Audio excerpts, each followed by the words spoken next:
1. This happened to me a few years ago when I was a freshman in college. I was pledging a fraternity in college that required a few nights of events as part of the pledge process. One such night was called Scavenger Hunt, which required pledges to spend the period of 8 p.m. to sunrise retrieving items or pictures of items on a list prepared by the brothers. These things range from stealing things from fraternity brothers to getting pictures of a pledge in a diaper, humping a road cone, in a public fountain. We split up into groups and traveled all over the city doing silly things in our quest to check as many items off the list as possible. I rolled into my dorm at just before 7 a.m. When to open my door, I realized I'd lost my keys. I banged on the door, but my roommate wasn't home either, so I got an RA to let me in to catch a few hours of sleep before class. I woke up from my 11 a.m. class furious. I had covered a massive amount of ground the night before and had no way of knowing where my keys were, which meant paying a $100 fine to get the university to replace them. In a crap mood, I attend my 11 a.m. class, sit away from my friends, and don't speak to anybody. I got lunch at 12:30, again, not speaking to anybody. My 1:30 class had some pledge brothers in it, none of which I spoke to, silently trying to blame them for what had happened. I rolled into my 3 p.m. class a few minutes early. My regular seat was taken, so I sat on the opposite side of the room, in a class of 20 people, next to a girl I'd never spoken to before. On this day, I hadn't spoken to anybody at all. She points out that I have a crap look on my face. I tell her I don't want to talk about it, but she insists that talking about whatever my problem is would make me feel better.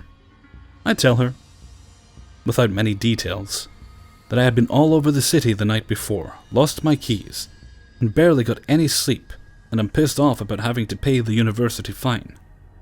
She looks puzzled.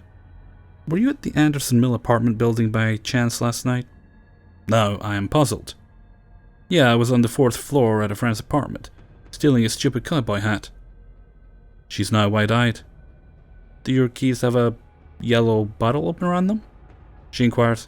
Yes, how did you know that? I have your keys. Class begins with me in shock and can't end soon enough. After we finish class and walk to her apartment building, I ask her what's going on. She explains to me. A man in a suit and a hat knocked on our door this morning. My roommate answered it.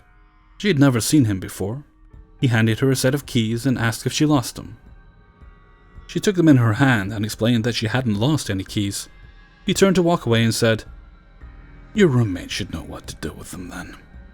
The only person I spoke to all day, a girl I'd never spoken to before, had my keys hand-delivered to her roommate by a mysterious stranger, implied she'll have a use for them. The extra strange icing on this coincidental cake? I had only been on the 4th floor of the building. Her apartment was on the 5th floor. 2. So this happened when I was about 7. My family was having some friends, neighbors over, and I was the only child there. I always wanted to be cool and hang out with all the adults, and some of them actually seemed to like to talk to me, even though I was probably a pretty annoying kid. Anyways, we were all out in the garage because that was always the hangout spot, and there was a severe thunderstorm going on. I was really scared of storms happening because I had this irrational fear that a tornado was going to tear down the house or something. Anyways, the power went out, the storm was getting pretty bad, and that was when I started really freaking out. My mom suggested that we all go into the house instead of the garage, and I was leading the charge to go back in. I specifically remember them all coming back into the house with me. It was really dark in the house because of the power outage, and by the time we all reached the dining room, I turned around, and everyone was gone. I was also afraid of being alone in the dark, so this was like a double whammy. For some reason, the image I remember the most was me standing in the dining room, facing the dark hallway with my hands over my ears. and my big Dora the Explorer stuffed doll sitting where I had left it, leaning on the wall next to the hallway. This is probably one of the scariest moments of my childhood for me. I thought maybe I wasn't paying attention to where everyone went, so I started running around the house looking, but I couldn't find them anywhere. I went back into the garage and there they all were, having a conversation, as if they never even left. Then the power came back on a couple minutes later. To this day, I'm still so confused. The more I think about it, the fear probably got to my head, and I just hallucinated, imagined them all coming with me into the house. But I've never had any other episodes of hallucinations, so this is pretty weird. 3. The past 2 years have been really strange for me. About 2 years ago, I started getting deja vu every day. It started off as a strange occasion here and there. But then, it started happening every day, throughout the day. It was a terrible feeling because I kept thinking that it meant something bad was going to happen. I kept telling my family and friends about it, but because it wasn't going away and they probably got tired of hearing it, I just began to ignore the feeling of familiarity that lingered all day. During this time, I discovered a lump on my left breast. I went to the doctor, and after 2 months, I discovered the tumor was benign. But during those 2 months, as I awaited my results, I was certain that I had cancer, and it was my time to pass on and say goodbye. I figured the deja vu was a sign that it was my time. Well, once I was relieved after my results, the deja vu slowly wore off. It happened so slowly, and then, all at once, I was back to living life as usual. But when I think about that time, which was only a year ago, I can't help but notice a lot of strange things. First of all, during this time, I would constantly see the same numbers: 111, 117, 711, 911, 907, 919, 921. Not all together, but different variations of the same numbers. I just would notice, but would ignore it.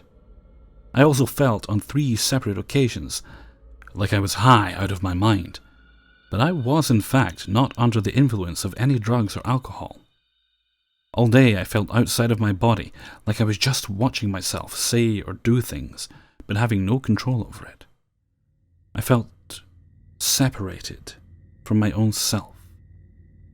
And on one occasion, for example, I went hiking with my friends that day, and I felt fine, but suddenly, as I was walking uphill, I felt so lightheaded that I stopped to sit down and told them I wasn't feeling good, and then I blacked out.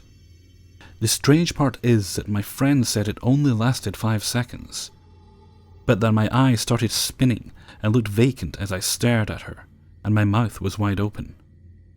When I regained consciousness, I was confused about what happened, and felt as if it was in a dream. I could not feel my body or make sense of my words or action. I was merely observing it all as it was happening. It felt as if I was time traveling in my own body, from a different time period. It's extremely hard to explain, and I bet it sounds far-fetched, but I swear I experienced this. So this brings me back to my question.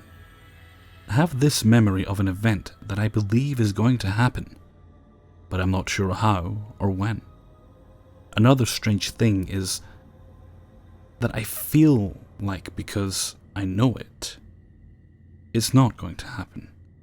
Like maybe I just had a vision of an alternate reality that isn't of my own in this reality.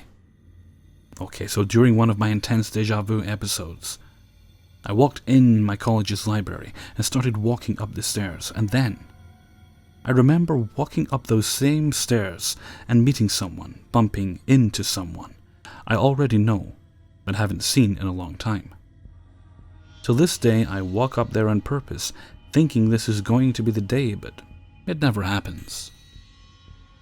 Since I feel like this person is or is going to be important to me, I just keep thinking about it. 4. This happened a few years ago while I was at my parents' house. For some background, I'll give you a brief layout of their house. My folks live in a mobile home, and the front door opens into the living room, which is connected to the kitchen on one side. On the other side, a hallway connects the living room to the entrances of my siblings' bedrooms. What happened here is something I have never been able to explain, and I'm hoping that maybe I can get some kind of an explanation from you guys. I was standing in the kitchen looking at the living room where all of my siblings were. To be clear, there was no one else in the house except for my siblings, and all of them were sitting in the living room watching TV. Suddenly I see a shadow of someone, clearly walking towards the hallway I talked about, before coming from my brother's bedroom. I realized that there couldn't be a person walking towards it because no one else was in the house. I looked at the living room again and double counted my siblings, noting that they were all sitting there for sure, when my vision turned to static and I could feel myself stumble backwards. Also, when my vision turned to static, I couldn't hear anything either. It was like I had suddenly gone blind and deaf. A fraction of a second later, I opened my eyes to see that I was lying on the kitchen floor. I saw the shadow coming from the hallway again, but this time, it was one of my brothers walking from their bedroom into the hallway. He sat down on the couch, and I realized that no one had any idea that I'd fallen over, despite the fact that my head hitting the tile floor must have made some noise. Is it possible that I saw a small part of a future event? My brother walking down the hallway before it was meant to happen, and so I passed out. I'm positive that what I saw was a person walking towards the hallway from the bedroom, as I had lived in that house for 19 years. Please help me figure this glitch out. 5. Many people tend to post topics along the lines of, I sang a song in my head, and minutes later my friend is singing it. I was thinking about a song, it plays in a movie, etc. These types of things seem consistent, and here's my explanation of them. I like to think I'm a logical person, and have tried to analyze the math and statistics, but sometimes they're simply unexplainable. Examples. A random song popped in my head, and I'm singing it, not out loud. Then a roommate walks into the apartment and is singing the song. It hasn't been on the radio for about 10 years. About half an hour later, the same thing happens, with my thoughts, but on the television. Another one is that I randomly decide to drive with a college friend in LA to my hometown, about 30 miles away. We get to a red light at a four-way stop. I start thinking about a girl I had a random fling with at a stoplight. There's this feeling upon me. I look up and on the right, and there she is driving her car. As others, many coincidences like this have happened to me. I used to make a list of all these glitches or synchronicities because I realized they were happening so much to me that mathematically it didn't make sense. I kind of felt that I was going mad, so I stopped. I kind of just accepted it. And there are only 2 or 3 options. Either these are rare coincidences, our brains block out the majority of the ones we get wrong, and we only remember the freakish ones that are right when we start focusing on it. Or that somehow our brainwaves and thoughts are able to recognize each other in unconscious ways we can't explain. I believe it is the latter, and have accepted it to be part of my life. I could refuse and think that they are just random occurrences, but my experience and the amount of people that have experienced these types of things cuts out the option to me. Often I can tell or predict what someone is going to talk about, or where a conversation is going, sometimes word for word. In the past, I would talk before they finished, but It annoys people when you finish their sentences, so I've stopped and just think about how I'll respond. Those that can recognize these things have a gift. You just have to accept and appreciate it. To me, things happening in the present often seem as though they've already happened to me before. It freaks me out. And I get intense feelings of deja vu, but no one ever really knows or notices.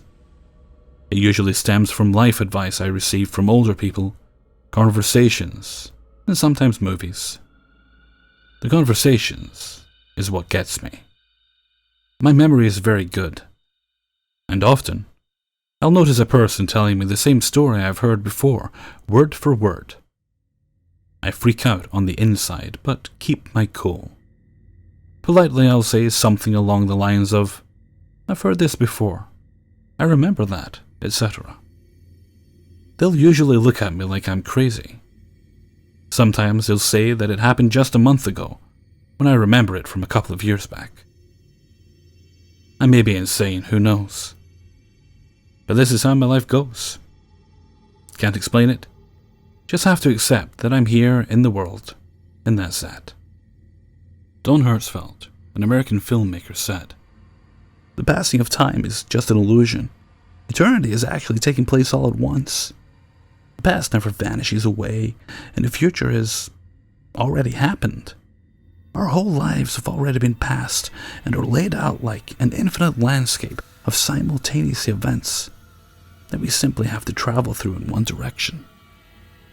I'm not religious in any form, but my belief is that our lives are linked together through a collective conscious, or some sort of synchronicity. Our brains recognize each other in some way. Maybe the people in our lives are all versions of ourselves, or all us, and we are connected in some way. What's to come in the future has already happened, and what's going on in the past is happening right now at the same time. We're put here on the timetable we're on, and can sometimes recognize the problems, glitches in the world that evidently show what we are and why we're here. Hey everyone, Hellfreezer here, and thank you very much for listening to my latest Glitch in the Matrix video. I'm sorry it's been a little while since I did one of those. I know there's fans out there. Well, of course I do, that's why I keep doing them. I wouldn't do them if nobody liked them. But I think we got a good batch this week. I especially enjoyed that final story. It was a bit different from the usual Glitch story. More of an analysis, a contemplative notion. Very grateful to all the authors involved, and very grateful to the author of that particular piece who allowed me to use it. I'd also like to apologise if anyone here is a Don Hertzfeldt fan. I only heard his voice about 5 seconds actually, before I started to try and impersonate him, so that's probably why it's not very accurate. I was very surprised by how quickly this video came together. And very grateful, actually. It was perhaps about an hour before I had all the stories I needed. Fingers crossed that Friday and Saturday's videos come together that quickly for me. I'm still hoping for paranormal on Friday, and either a TIFU or possibly a Tinder video for Saturday. I've got a few stories for each, or already. It's just a matter of getting enough. Whichever comes in first, that will be the video that goes up. I'm hoping I'll be able to do another subscribers video soon. Most of the feedback on the last one was quite good. A few not so nice comments, but most of you are absolute sweethearts, and I'm very appreciative of that. So I'm hoping to have another one of those up. I won't say next week. I think I've got 4 stories at the moment. I'd have to check. So with any luck, it shouldn't be too long. Oh yes, and I think we're just about done in terms of time of taking questions for the Q&A. So if you have any as of listening to this, you've got a few days to get them in. Anything you're interested in, go ahead. Even if it's weird, I might actually answer it. Actually, if it's weird, I probably will answer it. I think I've actually got enough to do the video right now anyway. It's not going to be a long video, just a few minutes. And it won't be taking the place of anything else. I'll just put that up in addition to my regular upload for that day. Okay, I think that's enough. I think that's enough talking from me for one video. So until next time, thank you very much for listening, and take very good care of yourselves.